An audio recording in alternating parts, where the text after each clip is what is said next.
जय श्री सद्गुरुदेवाय नमः। जय श्री गणपति देवाय नमः। ओम नमः शिवाय। रुद्र संहिता पार्वती खंड 20वां अध्याय। ब्रह्मा जी कहने लगे, हे नारद, तुम्हारे द्वारा यह जानकर कि तप के बिना शिवजी को पाना असंभव है, पार्वती जी तप करने को उत्सुक हो उठी तथा इसके लिए अपने माता पिता के पास जाकर कहने लगी, हे तात, मैं तप करना चाहती हूँ। इस तप से ही मेरा शरीर, जीवन, वंश आदि सफल होगा। अतएव कृपा करके आप मुझे तप करने की आज्ञा दें। पुत्री के निश्चय को सुनकर हिमालय ने कहा, हे पुत्री, तुम्हारा विचार निश्चय ही बहुत अच्छा है, किंतु इस विषय में तुम अपनी माता से भी आज्ञा प्राप्त कर लो। यदि वह आज्ञा दे दें तो मुझे कोई आपत्ति नहीं होगी। पिता के ऐसे कहने पर पार्वती जी शीघ्रता से अपनी माता से पूछने लगी, हे माता, क्या मैं तप करने के लिए वन जा सकती हूँ? यदि आपकी आज्ञा हो तो मैं कल प्रातः काल होते ही तप करने के लिए वन की ओर प्रस्थान करूँ। पुत्री का ऐसा निश्चय देखकर मैना दुख से बोली, हे पार्वती, तुम घर पे ही तपस्या करो। वन में जाकर तपस्या करने का हट अच्छा नहीं है। स्त्रियों का कोमल शरीर वन में जाकर तप करने के योग्य नहीं है। इस प्रकार अनेकों तर्कों से मैना ने पार्वती जी को तप करने के लिए वन जाने से रोकने का यत्न किया। माता के वचनों को सुनकर पार्वती जी दुखी हो उठी। इस प्रकार अपनी पुत्री की खिन्नता व हठ को देखकर माता ने उमा देवी को तप करने के लिए वन जाने की आज्ञा दे दी। आज्ञा पाकर अत्यंत प्रफुल्ल मन से पार्वती जी अपने माता पिता को प्रणाम तथा सखियों को यथाचित अभिवादन करके उनका आशीर्वाद प्राप्त किया और वन की ओर प्रस्थान किया। कुछ दूर जाकर उन्होंने वस्त्र भूषण को त्याग कर बक्कल वस्त्र धारण कर लिए। इसके पश्चात उस स्थान को जहाँ सदाशिव ने तप किया था तथा जहाँ गंगा जी प्रकट हुई थी तप के लिए चुना।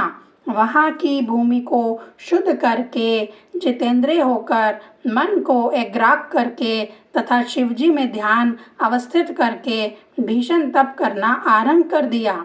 ग्रीष्म काल में वह अपने चारों ओर अग्नि जलाकर मंत्र का जाप करती तो सर्द काल में शीतल जल में बैठकर जप करती। भोजन, जल, वायु सबका त्याग करके शिवजी के ध्यान में मग्न होकर तप करती रहीं। ब्रह्मा जी कहने लगे, हे देवऋषि, इस प्रकार उमा देवी ने 3000 वर्षों तक कठिन तप किया। उन्होंने तप करते हुए इतने कठोर कष्ट सहे कि उनकी आस्था व कठोर तप को देखकर सभी देवगण आश्चर्यचकित हो गए व उनका दर्शन करने के लिए आए। हे नारद, इतना कठोर तप आज तक किसी ने नहीं किया। 21वां अध्याय। ब्रह्मा जी बोले, हे मुनिवर, उमा देवी के इस भीषण तप से समस्त ब्रह्मांड तृप्त हो उठा। दैवता, दानव, गंधर्व, ऋषि, मुनि, विद्याधर, सिद्ध, साध्य आदि सभी व्याकुल होकर इंद्र आदि लोकपालों को साथ लेकर ब्रह्मा जी के पास पहुँचे और बोले, हे ब्रह्मन, आपका यह चर अचर ब्रह्मांड बहुत अधिक संतप्त हो रहा है। उससे व्याकुल होकर हम सब आपकी शरण में आए हैं। त्रिलोकी के इस प्रकार तप्त होने पर कांपने का क्या कारण है? उनके इस प्रकार कहने पर मैं ब्रह्मा ध्यान द्वारा उमा देवी के तप को जान गया। तब यह सब विष्णु जी को सुनाने के लिए हम सब क्षीर सागर पहुँचे।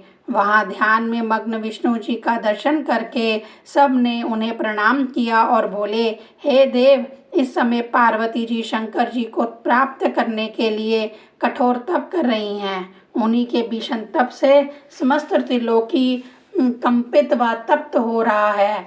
अधिक दुखी व व्याकुल होकर हम सब आपकी शरण में आए हैं।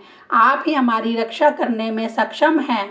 विष्णु जी बोले, हे देवो, मैंने तुम्हारा दुख जान लिया है।